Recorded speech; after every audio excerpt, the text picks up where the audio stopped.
विधानसभा का दूसरा सत्र और आज हमारे साथ भरमौर के विधायक डॉक्टर जनकराज जी हैं और सरकार की नाकामियों के लिए आज वॉकआउट किया है, उसके ऊपर हम थोड़ी सी बात करना चाहेंगे। सर, सबसे पहले तो हमारे चैनल पे आपका बहुत बहुत शुक्रिया। धन्यवाद जी, वॉकआउट किया है आज, क्या ऐसा कारण हो गया?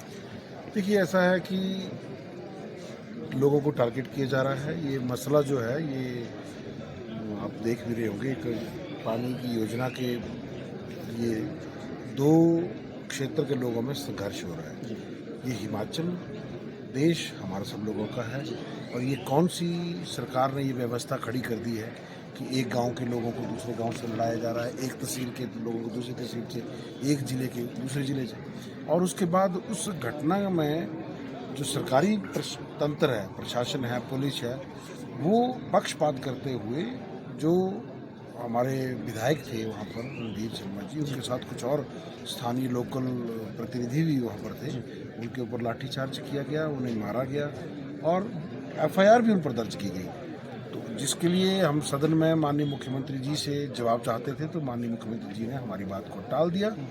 जब हम सदन के भीतर चुने हुए प्रतिनिधियों की बात को सुना नहीं जाएगा तो सदन के भीतर बैठने का अर्थ क्या है? दूसरा दिन है सर, दूसरे दिन और जो सरकार की विपक्ष घेराव कर रहा है कि जी 1 साल हो गया, आपने सही तरीके से काम, ऐसा क्यों विपक्ष को लग रहा है कि अब सरकार कुछ भी नहीं कर रही है और सरकार की मशीनरी फेल हो चुकी है? ये विपक्ष को नहीं लग रहा है, ये हिमाचल की जनता को लग रहा है। हिमाचल की जनता को दिख रहा है, सड़कों पर हैं, बेरोजगार सड़कों पर हैं, अस्पतालों में दवाइयाँ नहीं मिल रही हैं, लोगों को रोजगार नहीं मिल रहा है, लोगों को सैलरी नहीं मिल रही है, पेंशन वालों को पेंशन नहीं मिल रही है।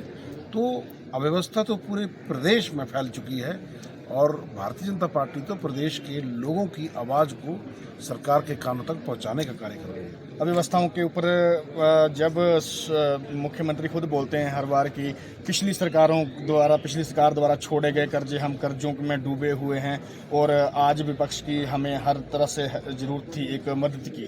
केंद्र में सरकार आपकी है, बीजेपी की है और विपक्ष का कहना है, आपका कहना है, विपक्ष जो सरकार है कि हम तो साथ दे रहे हैं, लेकिन सरकार बार बार बोल रही है कि विपक्ष का कोई भी ऐसा साथ नहीं और केंद्र हमें किसी भी तरह के ढंग से सही और तरीके से मदद नहीं दे रहा है। इसके ऊपर देखिए, मैं आपकी जानकारी के लिए बता दूं कि जो आपदा में केंद्र सरकार की ओर से कितनी सहायता राशि जारी की गई है, इस बारे में हमारे एक विधानसभा सदस्य ने प्रश्न लगाया है, उसका लिखित जवाब उनके पास भी आ चुका है और जैसे ही वो सवाल की चर्चा आएगी तो दूध का दूध, पानी का पानी मिलेगा। ये सरकार झूठ की सरकार है, झूठ की बुनियाद पर टिकी हुई सरकार है और इनकी कथनी और करनी में बहुत बड़ा अंतर है। ये लोगों को झूठ बोलकर सत्ता में आए हैं और आज भी ये लोगों को झूठ बोल रहे हैं। प्रदेश के युवा सड़कों पर हैं। कल परसों एक पोस्ट किसी ने सोशल मीडिया में हमें शेयर की, जिसमें माननीय मुख्यमंत्री जी का एक था कि हम फुर्सत के पलों में सड़कों पर। उसकी कमेंट पढ़िए, आप देखिए जरा लोग क्या लिख रहे हैं। तो उन्हें धरातल पर काम करने की ज़रूरत है और विपक्ष के नाते जो सहयोग हमसे बनता है, हम हिमाचल की बेहतरी के लिए, हिमाचल के लोगों की जीवन स्तर में सुधार के लिए भारतीय जनता पार्टी हमेशा। सर, एक हिमाचल प्रदेश पुलिस का बार बार पिछली जो विधानसभा हुई धर्मशाला में, उसमें भी पिछली सरकार ने भी हिमाचल पुलिस को किसी तरह के डीए की थोड़ी सी परेशानियां रही हैं, इस सरकार में भी आ रही है। हिमाचल पुलिस के अधिकारियों के डीए और वेतन भत्तों की बात है, आज तक कोई भी सरकार सही तरीके से नहीं उठा पाई, रही पिछली बात या ये नई सरकार। लेकिन अब आप विपक्ष में बैठे हैं, थोड़ा पुलिस के ऊपर क्यों नहीं सोच रहा है विपक्ष? देखिए, हम पुलिस के ऊपर भी सोच रहे हैं। हमने तो इस दिशा में सवाल भी लगाए हैं, चर्चा भी मांगी है। अभी सदन का सत्र जो है वो शुरू हुआ है और जब आगामी कुछ दिनों में इस विषय पर भी चर्चा होगी। बात केवल पुलिस की नहीं है, बहुत सारे ऐसे वर्ग हैं जो अपने जो लाभ उनको मिलने चाहिए उससे वो वंचित हैं। तो वैसी स्थिति में उदासीन रवैया लोगों का हो जाता है और उसका सबका खामियाजा जो है वो प्रदेश की आम जनता को भुगतना पड़ता है। आउटसोर्स कर्मी आपने रखे थे, आज सरकार ने निकाल दिया और वो बेचारे वो रोडों पे घूम रहे हैं। तो आउटसोर्स के लिए पिछली सरकार भी किसी तरह की सही पॉलिसी नहीं बना पाई। जो ये अभी नई सरकार बैठी उसमें विपक्ष कैसे पॉलिसी बनवाएगा कि आउटसोर्स कर्मचारी किसी भी विभाग के हैं उनको एक राहत मिले? देखिए, आउटसोर्स कर्मचारियों के संबंध में जो है वो विषय विचाराधीन पूर्व सरकार के समय रहा। कुछ कारणों की वजह से ये बात सिरे नहीं चढ़ पाई, तो आज भी हम लोग सहयोग करने के लिए तैयार हैं और हम पिछले सत्र में जो धर्मशाला में हुआ शीतकालीन, उसमें भी हमने आउटसोर्स बेरोजगार कर्मचारी इन सब लोगों पर चर्चा की मांग की थी। उस पर कुछ इन्होंने समय नहीं दिया।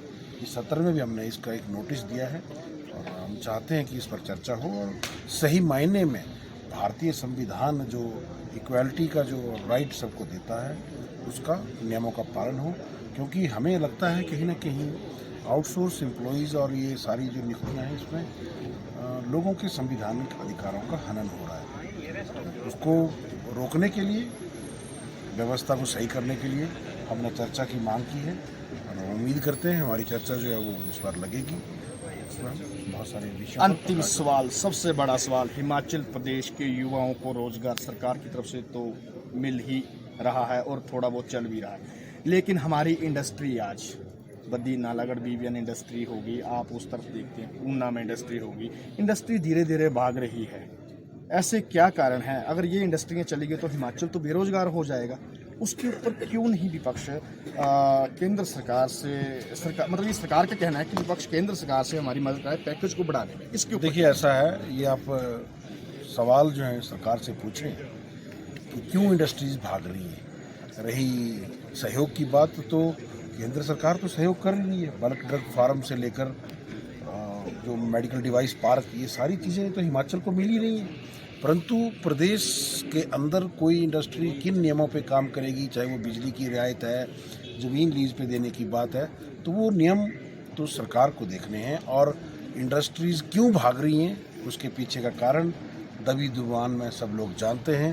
तो मैं तो चाहता हूं कि ये सवाल आप सरकार से पूछें तो बेहतर जवाब। लेकिन विपक्ष कैसे करेगा? विपक्ष तो देखिए हिमाचल के बेहतरी के लिए हिमाचल के संसाधनों का सही उपयोग हो, उनका गैर कानूनी तरीके से दोहन ना हो, चाहे वो मानव संसाधन है चाहे वो प्राकृतिक संसाधन है, उसका सही से इस्तेमाल हो, जो देश और प्रदेश के विकास में हिमाचल भी अपना योगदान दे पाए, हम उसकी चाहते हैं। तो ये थे हमारे साथ